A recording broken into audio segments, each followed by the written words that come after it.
In my last video, which is in this series around how to integrate kindness and power together, I talked a lot about anger. I talked about how anger in our society is not accepted, so we learn to bury it, we learn to repress it, we learn to hold it in, and how unhealthy that is. Now, one of the outcomes of burying that anger and holding it in, I find, is emotional dissonance. Now, what do I mean by emotional dissonance? Well, what I mean is that someone comes to you, they break some bad news to you, they tell you they haven't hit their targets for the year, whatever it may be, and instantly you feel anger. You're upset, you're frustrated, you don't like what you're hearing.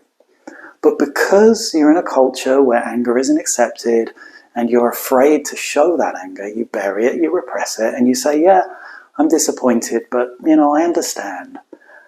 But what happens to the other person in that situation? We are very intuitive beings. We're tuned in to way more things than we realize we're tuned into. So the other person feels that anger in you, yet what they see is someone being calm, understanding, and it doesn't quite add up. There's a dissonance there. There's a disconnect with what they're sensing and what they're hearing. Now, you might think that's a good thing. You might think, well, I'm controlling my anger, I'm holding it in, I'm not expressing it, which again is good. But the actual impact of that is the person feels like something is off. They feel like you're not being true, you're not being authentic, you're being all smiley and nice, well, actually, you're raging inside. You're really upset.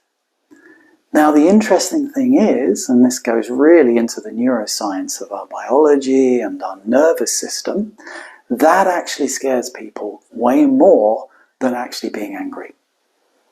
Because we feel one thing and we hear something different, we start to freak out. We start to not trust our experience. We start to actually doubt the person in front of us because we feel one thing that's different to what they're saying. I'd actually say that is more damaging to relationships than actually being honest and real. So that is not the way forward. That actually has a negative impact. That creates fear in your direct reports, in your colleagues, in your peers, because they know you're not being authentic and true. They feel it on one level. They know it. So learning ways to actually befriend our anger, be with it, and express it without having to turn it into violence or make it big, but just be with it and skillfully express it in a powerful way is a really powerful skill for a leader to develop.